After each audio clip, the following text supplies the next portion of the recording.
ஓம் ஸ்ரீ சாய்நாதாய நமக. சாய்பாபாவின் ஆசீர்வாதங்களுடன் அத்தியாயம் 14 படிக்க துவங்குகிறேன். அத்தியாயம் 14. நாந்தேடைச் சேர்ந்த ரத்தன்ஜி வாடியா, மௌலா சாஹேப் முனிவர், தட்சிணை சாஸ்திரம், மீமாம்சா. பாபாவின் சொல்லும் கருணையும் எங்கனம் குணமாக்க முடியாத வியாதிகளையும் குணமாக்கியது என்பதை சென்ற அத்தியாயத்தில் கண்டோம்.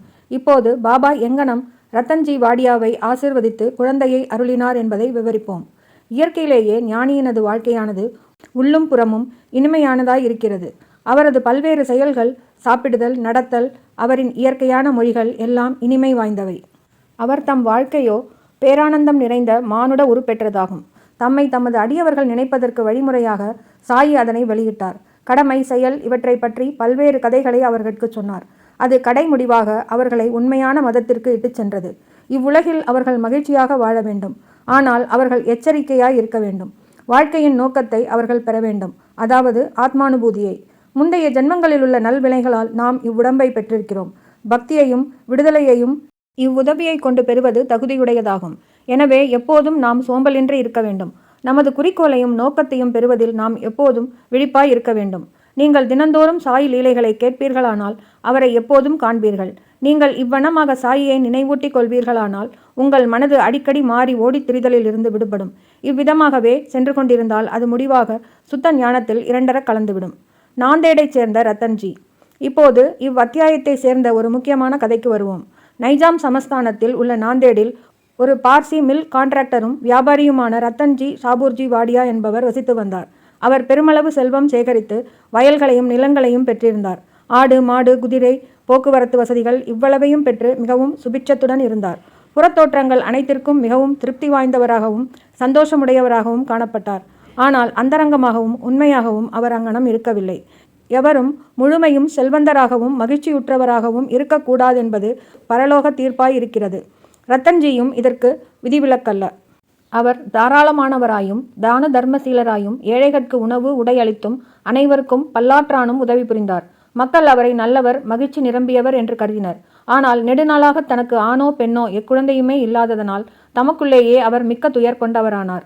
அன்பும் பக்தியுமின்றி பாடப்பெறும் இறைவன் புகழ் குறித்த கீர்த்தனை போன்றும், பக்க வாத்தியங்களற்ற இசையை போன்றும், பூணூல் அற்ற பிராமணனை போன்றும், பொது அறிவின்றி கலைகளில் பெற்ற சிறப்பறிவை போன்றும், பாவத்திற்காக கழிவிறக்கமின்றி செய்யும் தீர்த்த யாத்திரையை போன்றும், அட்டிகையற்ற ஆபரண அணிமணிகள் போன்றும், அழகற்றதாகவும் பயனற்றதாகவும் இருப்பதை போன்றே ஆண் குழந்தையற்ற இல்லறத்தானுடைய நிலையுமாம். இவ்விஷயத்தை பற்றியே ரத்தன்ஜி சதா சிந்தித்து எனக்கொரு புத்திரனை கடவுள் எப்போதாவது மகிழ்ந்து அருளுவாரா என்று ஏங்கினார். இவ்வாறாக அவர் கலகலப்பின்றியும் முகவாட்டமுடனும் காணப்பட்டார். உணவில் அவருக்கு சுவை ஈடுபாடு இல்லை. தான் ஒரு புதல்வனுக்காக ஆசீர்வதிக்கப்படுவோமா என்று அவர் அல்லும் பகலும் இதே கவலையால் பீடிக்கப்பட்டார். தாஸ்கனு மகாராஜிடம் அவருக்கு மரியாதை அதிகம். அவரை கண்டு தன் உள்ளத்தை வெளியிட்டார்.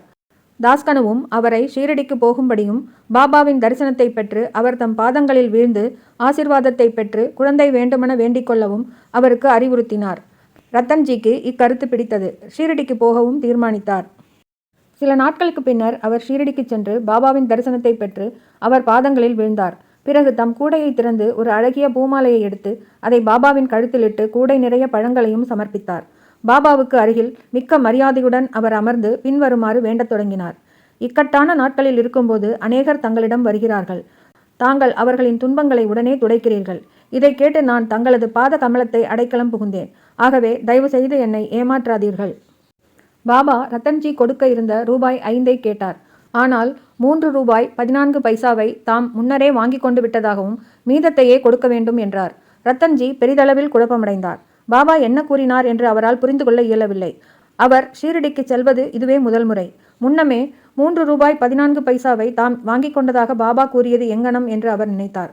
அவரால் புதிரை விடுவிக்க இயலவில்லை. ஆனால் அவர் பாபாவின் பாதத்தடியில் அமர்ந்து கேட்கப்பட்ட மீதமுள்ள தட்சிணையை அளித்தார்.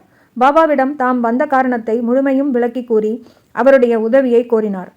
தமக்கு ஒரு புத்திரனை பாபா ஆசீர்வதித்தருள வேண்டும் என வேண்டிக் கொண்டார். பாபாவும் மனதுருகி அவரை கவலைப்படாமல் இருக்கும்படியும் அதிலிருந்து அவரின் கஷ்டமான நாட்கள் முடிந்துவிட்டன என்றும் கூறினார். பின்னர் அவருக்கு உதியை அளித்து அவரது தலையில் கையை வைத்து அல்லாஹ் அவரது உள்ளத்தின் ஆசையை பூர்த்தி செய்வார் என்றும் கூறினார்.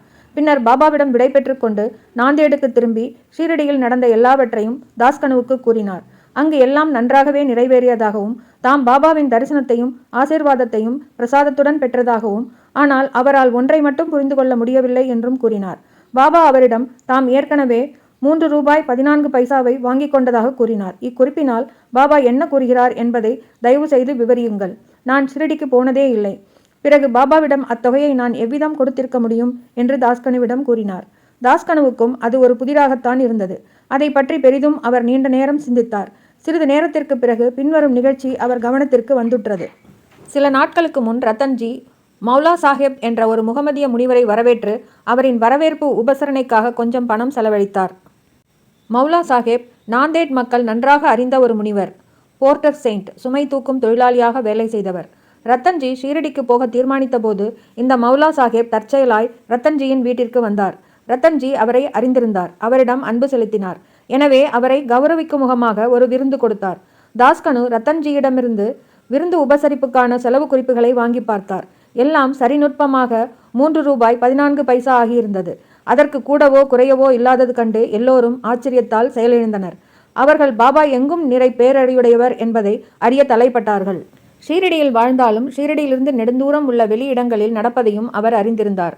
உண்மையில் அவர் நடந்தது, நடப்பது, நடக்கப் போவது எல்லாவற்றையும் அறிந்திருந்தார். எவருடைய நெஞ்சத்தினுள்ளும் ஆவியினுள்ளும் தம்மை அவர் அடையாளம் கண்டுகொள்ள முடியும். மேலே குறிப்பிட்ட நிகழ்ச்சியில் மௌலா சாஹேப்பிடம் தம்மை காணாமலும் அவருடன் தாம் ஒன்றாகவும் இல்லாதிருப்பின் ரத்தன்ஜி மௌலா சாஹேப்புக்கு கொடுத்த வரவேற்பு பற்றியும் அதற்கு அவர் செலவழித்த தொகையை பற்றியும் பாபா எங்கனம் அறிந்திருக்க முடியும்? ரத்தன்ஜி தாஸ்கனுவின் விளக்கத்தால் திருப்தியுற்றார். பாபாவிடம் அவருக்குள்ள நம்பிக்கை உறுதிப்படுத்தப்பட்டு பல்கி பெருகியது. பின்னர் உரிய காலத்தில் அவருக்கு ஒரு ஆண் குழந்தை ஆசீர்வதிக்கப்பட்டது. அவரின் மகிழ்ச்சிக்கு எல்லை இல்லை. அவருக்கு 12 குழந்தைகள் மொத்தத்தில் பிறந்தன என்றும் அதில் 4 உயிர் பிழைத்தன என்றும் கூறப்படுகிறது. இவ்வத்தியாயத்தின் அடிக்குறிப்பில் பாபா ராவ் பகதூர் ஹரி விநாயக் சாதே என்பவரை அவர் முதல் மனைவி இறந்த பின்னர் மீண்டும் மனம் செய்து கொள்ளும்படியும் அவருக்கு மகன் பிறப்பான் என்றும் கூறினார்.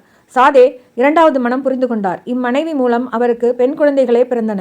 எனவே அவர் மிகவும் மனம் தளர்வடைந்தார். ஆனால் 3வது ஆண் குழந்தையாக பிறந்தது. பாபாவின் சொற்கள் உண்மையாயின. அவரும் திருப்தியுற்றார். தக்ஷிணை மீமாம்சம். தக்ஷிணை பற்றிய தத்துவம். தக்ஷிணையை பற்றிய சில குறிப்புகளுடன் இவ்வத்தியாயத்தை முடிக்கிறோம். பாபாவை பார்க்க சென்றவர்களிடத்து அவர் தட்சிணை கேட்டார் என்பது எல்லோரும் அறிந்த உண்மை. சிலர் பாபா ஒரு பக்கிரியாகவும் அறவே பற்றின்றியும் இருந்தால் அவர் ஏன் தட்சிணை கேட்க வேண்டும், ஏன் பணத்தை பற்றி லட்சியம் செய்ய வேண்டும் என்று வினவலாம். இவைகளை இப்போது விளக்கமாக கவனிப்போம். ஆரம்பத்தில் நெடுநாட்களுக்கு பாபா எதையுமே கேட்கவில்லை. அவர் எரிக்கப்பட்ட தீக்குச்சிகளை சேமித்து தம் பைகளில் வைத்து கொண்டார். எவரிடமிருந்தும் அவர் அடியவராக இருப்பினும் வேறு யாராக இருப்பினும் பாபா எதையும் ஒருபோதும் கேட்கவில்லை. யாராவது 1 பைசாவோ 2 பைசாவோ அவர் முன்னால் வைத்தால் அவர் எண்ணெயோ அல்லது புகையிலையோ வாங்கினார். அவர் புகையிலையின் மீது விருப்பமுடையவராக இருந்தார். ஏனெனில் அவர் எப்போதும் பீடி அல்லது சில்லிம் குடித்தார். சில்லிம் என்பது புகைப்பிடிக்கும் ஒரு மண்குழாய்.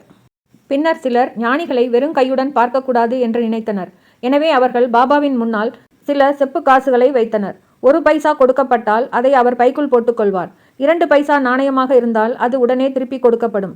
பாபாவின் புகழ் திக்கெங்கும் பரவிய பின்னர் மக்கள் அவரிடம் பெருந்திரளாக மண்டத் தொடங்கினர். அவர்களிடம் பாபா தட்சிணை கேட்கத் தொடங்கினார். 1 தங்கக்காசு வைக்கப்பட்டால் அன்றி கடவுளர்களின் பூஜை பூர்த்தியாவதில்லை என்று ஸ்ருதி வேதங்கள் பகர்கின்றது. கடவுள்களின் பூஜைக்கு காசு தேவைப்பட்டிருந்தால் ஞானிகள் பூஜைக்கும் கூட ஏன் அது அங்கனம் இருக்கக்கூடாது? முடிந்த சார்பாக ஒருவன் கடவுள், அரசன், ஞானி, குரு இவர்களை பார்க்க போகும்போது வெறும் கையுடன் போகலாகாது என்று விதிக்கப்பட்டது. அவன் காசோ பணமோ எதையாவது அவருக்கு சமர்ப்பிக்க வேண்டும். இது சம்பந்தமாக உபனிஷதங்கள் சிபாரிசு செய்த கருத்தை நாம் கவனிக்கலாம். பிருகதாரண்யக உபனிஷதம் பிரஜாபதி கடவுள், தேவர்கள், மனிதர்கள், பிசாசுகள் இவர்களை தா என்ற ஒரே எழுத்தால் விழித்ததாக பகர்கின்றது. இச்சொல்லால் தேவர்கள் தாங்கள் தமா தன்னடக்கம் பழக வேண்டும் என்று புரிந்து கொண்டனர். 2 மனிதர்கள் தானம் அல்லது தர்மம் செய்ய வேண்டும் என்று புரிந்து கொண்டனர். 3 பேய்கள் தயை அல்லது பரிவு செய்ய வேண்டும் என்றும் புரிந்து கொண்டன. எனவே மனிதர்கள் தர்மம் அல்லது ஈகை புரிய வேண்டும் என்று பரிந்துரைக்கப்படுகிறது. தைத்திரிய உபனிஷத்தின் குரு தனது மாணவர்களை தர்மத்தையும் மற்ற பல நல்ல பண்புகளையும் பயிலும்படி ஊக்குவித்து உபதேசிக்கிறார். தர்மத்தை பற்றி அவர் நம்பிக்கையுடன் கொடுங்கள், அது இல்லாமலும் கொடுங்கள், பெருந்தன்மையுடன் கொடுங்கள், அதாவது தாராளமாக கொடுங்கள், பணிவுடன் கொடுங்கள், பயபக்தியுடன் கொடுங்கள், இரக்கத்துடன் கொடுங்கள் என்று அறிவுறுத்துகிறார். தான தர்மத்தை அடியவர்களுக்கு போதிப்பதற்கும் பணத்தில் அவர்களுக்குள்ள பற்று குறைவதற்கும் அதன் மூலம் அவர்கள் மனது சுத்தமடையும்படி செய்வதற்கும் பாபா அவர்களிடமிருந்து தட்சிணையை கட்டாயமாக பெற்றார். ஆனால் அதில் இவ்விசித்திரம் இருந்தது. அதாவது தாம் வாங்கியதைப் போன்று 100 பங்குக்கு மேலேயே திரும்ப கொடுத்தாக வேண்டும். இவ்வாறாக பல இடங்களில் நிகழ்ந்தது. உதாரணத்துக்கு ஒன்று சொன்னால், பிரசித்தி பெற்ற நடிகரான கணபதிராவ் போடஸ் தனது மராத்திய சுயசரிதையில் பாபா தம்மை திரும்ப திரும்ப தட்சிணை கேட்டதாகவும், தனது பணப்பையையே அவர் முன்னர் காலி ஆக்கியதாகவும், அதன் விளைவாக பிற்கால வாழ்வில் தமக்கு ஏராளமாக பணம் வந்ததால் தனக்கு பண தேவையே இருக்கவில்லை என்றும் கூறினார். பல சந்தர்ப்பங்களில் தட்சிணைக்கு பாபா பண வகை சார்ந்தவற்றையே விரும்பி கேட்காத மறைபொருளும் உண்டு. 2 நிகழ்ச்சிகளை இதற்கு எடுத்துக்காட்டாக குறிப்பிடலாம். பேராசிரியர் ஜி நார்கேயிடமிருந்து பாபா தட்சிணையாக ரூபாய் 15 கேட்டார். நார்கே தன்னிடம் பைசா கூட இல்லை என்று பதிலளித்தார். அதற்கு பாபா கூறியதாவது: உன்னிடம் பணம் இல்லை என்பதை நான் அறிவேன். யோக வசிஷ்டத்தை நீங்கள் படித்து கொண்டிருக்கிறீர்கள். அதிலிருந்து எனக்கு தட்சிணை கொடுங்கள். தட்சிணை அளிப்பது என்பதற்கு இந்த சந்தர்ப்பத்தின் பொருளாவது, நூலிலிருந்து நீதிகளை உய்த்துணர்ந்து அவைகளை பாபா வாசம் செய்கிற ஒவ்வொருவர் உள்ளத்திலும் இருத்தி கொள்ளுதலேயாம். 2வது சந்தர்ப்பத்தின் போது திருமதி தர்கட் என்ற அம்மையாரிடம் ரூபாய் 6 தட்சிணையாக கொடுக்கும்படி பாபா கேட்டார். ஏதும் அவள் கொடுக்க இயலவில்லை என்று மன வருத்தம் அடைந்தாள். பின்னர் அவளது கணவர் பாபா 6 உட்பகைவர்களையே, காமம், குரோதம், லோபம், மோகம், மதம், மாத்சரியம் முதலானவற்றை தம்மிடத்து சமர்ப்பிக்கும்படி கேட்டார் என்று அம்மையாருக்கு விளக்கினார். பாபா இவ்விளக்கத்துக்கு உடன்பாடு தெரிவித்தார். தட்சிணையின் மூலம் பாபா ஏராளமான பணம் சேகரித்தார் என்பதும், அவ்வளவு பணத்தையும் அதே நாளில் பகிர்ந்தளித்து விடுவார் என்பதும், அடுத்த நாள் காலை வழக்கம்போல் அவர் ஒரு ஏழை பக்கிரியாகி விடுவார் என்பதும் குறிப்பிடத்தக்கது. ஏறக்குறைய 10 வருடங்களாக 1000 ரூபாய்களை தட்சிணையாக பெற்று வந்த பாபா பின்னர் மகா சமாதி அடைந்த போது அவருடைய உடைமையில் சில ரூபாய்களே இருந்தன. சுருக்கமாக, துறவையும் தூய்மையையும் போதிப்பதே அவர்களிடமிருந்து தட்சிணை பெற்றதன் முக்கிய காரணமாகும். பின்னுரை: பி.வி. தேவ் என்பவர் ஓய்வு பெற்ற மம்லத்தாரும் பாபாவின் பெரும் அடியவர்களுள் ஒருவரும் ஆவார். அவர் சாய்லீலா சஞ்சிகையில் தொகுப்பு 7 எண் 25 பக்கம் 26 தட்சிணையை பற்றி பின்வருமாறு குறிப்பிடுகின்றார். பாபா எல்லோரிடமிருந்தும் தட்சிணை கேட்கவில்லை. கேட்காமலேயே சிலர் தட்சிணை அளித்தால் அவர் அதை சில சமயங்களில் ஏற்றுக்கொண்டார், மற்ற நேரங்களில் மறுத்துவிட்டார். சில குறிப்பிட்ட அடியவர்களிடமே அவர் அதை கேட்டார். பாபா தங்களிடம் அதற்காக கேட்க வேண்டும், அப்போதே தாம் கொடுக்க வேண்டும் என்று நினைத்தவர்களிடம் அவர் கேட்டதே இல்லை. பாபாவின் விருப்பத்திற்கு மாறாக யாரேனும் அதை சமர்ப்பித்தால் அவர் அதை தொடுவதில்லை. அந்த அடியவர் அதை அங்கேயே வைத்திருந்தால் அதை அப்பால் எடுத்துக்கொள்ளும்படி பாபா அவரை கேட்பார். பக்தர்களின் விருப்பம், பக்தி, சௌகரியம் இவைகளுக்கேற்றவாறு அவர் சிறிய பெரிய தொகைகளை கேட்டார். பெண்கள், குழந்தைகளிடமும் அதை கேட்டார். எல்லா செல்வந்தர்களையும் கேட்கவில்லை, அன்றி எல்லா ஏழைகளிடமும் கேட்கவில்லை. தட்சிணை கேட்டு கொடுக்காதவர்களிடம் பாபா கோபம் அடைந்ததே இல்லை. யாரேனும் நண்பன் மூலம் தட்சிணை அனுப்பப்பட்டு அவன் அதை பாபாவிடம் கொடுக்க மறந்துவிட்டானாயின் அவர் அவனுக்கு அதை எப்படியோ ஞாபகமூட்டி அவனை கொடுக்கும்படி செய்தார். சில சந்தர்ப்பங்களில் தட்சிணையாக கொடுத்த பணத்தில் கொஞ்சம் பணத்தை திருப்பிக் கொடுத்து அதை பாதுகாக்கும்படியோ அல்லது வழிபாட்டிற்காக அவரது பூஜை அறையில் வைக்கும்படியோ கேட்டுக்கொள்வார். இம்முறையானது பணம் அளித்தவருக்கோ அல்லது அந்த பக்தருக்கோ எல்லையற்ற அளவு நன்மை அளித்தது. தான் கொடுக்க நினைத்திருந்ததை விட அதிகமாகவே யாரேனும் கொடுத்தால் அவர் அதிகப்படியான மீதமுள்ள தொகையை திரும்ப அளித்து விடுவார். சிலரிடம் தாங்கள் முதலில் கொடுக்க நினைத்திருந்ததை விட அதிகமாகவும், அப்படி அவர்களிடம் பணம் இல்லையானால் மற்றவர்களிடம் பிச்சை எடுத்தோ கடன் வாங்கியோ அளிக்கச் சொன்னார். சிலரிடம் அவர் ஒரு நாளைக்கு 3 அல்லது 4 முறை தட்சிணை கேட்டார். தட்சிணையாக சேர்ந்த பணத்திலிருந்து அவர் தமக்காக மிகவும் கொஞ்சமே செலவழித்தார்.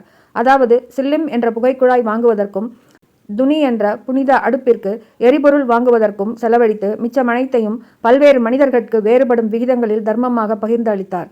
ஷீரடி சமஸ்தானத்தின் சிறு சிறு பொருட்கள் எல்லாம் அப்போது இருந்த பணக்கார அடியவர்களால் ராதாகிருஷ்ண மாயின் வேண்டுகோள் யோசனையின் பேரில் வாங்கி அளிக்கப்பட்டவை. விலை மதிப்புள்ள செல்வமிகு பொருட்களை யாரேனும் கொணர்ந்தால் பாபா சீற்றமடைந்து அவர்களை கடிந்து கொள்வார். நானா சாஹேப் சந்தோர்கரிடம் தமது உடைமைகள் ஒரு கௌபீனம், ஒரு துண்டு, ஒரு கஃப்னி, ஒரு தகர குவளை என்றும் அவரை பலர் தேவையற்ற பயனற்ற விலையுயர்ந்த பொருட்களையெல்லாம் கொண்டு வந்து தொல்லைப்படுத்துவதாகவும் கூறினார். நமது பரமார்த்திக வாழ்வில் இருக்கும் 2 பெரிய தடங்கல்கள் பெண்ணும் செல்வமும். பாபா ஷீரடியில் 2 நிலையான அமைப்பு முறைகளை ஏற்படுத்தினார். அதாவது தட்சிணையும் ராதாகிருஷ்ண மாயையும் ஆகும். எனவே பக்தர்கள் அவரிடம் வந்தபோதெல்லாம் அவர்களிடம் தட்சிணை கேட்டார். பள்ளிக்கூடத்துக்கு போகச் சொன்னார். பள்ளிக்கூடம் என்பது ராதாகிருஷ்ண மாயின் வீடு. அவர்கள் இவ்விரண்டு சோதனைகளில் நன்றாக தேறினார்களேயானால், அதாவது செல்வத்துக்கும் பெண்ணுக்கும் உள்ள பற்றுக்களிலிருந்து விடுபட்டவர்கள் என்று தெளிவுபடுத்தினார்களேயானால் அவர்களின் ஆன்மீக முன்னேற்றம் துரிதமானது. பாபாவின் அருளாலும் ஆசிகளாலும் உறுதியளிக்கப்பட்டது. தேவ் கீதை உபனிஷதங்களிலிருந்து புண்ணிய கஷேத்திரத்தில் புண்ணிய ஆத்மாவுக்கு கொடுக்கப்பட்ட தர்மமானது கொடுத்தவருக்கு அதிக பலன் அளிக்கிறது என்பதை ஸ்லோகங்கள் மூலம் எடுத்து காண்பித்து இருக்கிறார். ஷீரடியும் அதில் உறையும் தெய்வமுமான சாய் பாபாவையும் தவிர புனிதமானது என்ன இருக்க முடியும்? ஸ்ரீ சாயியை பணிக, அனைவருக்கும் சாந்தி நிலவட்டும். தொடரும்.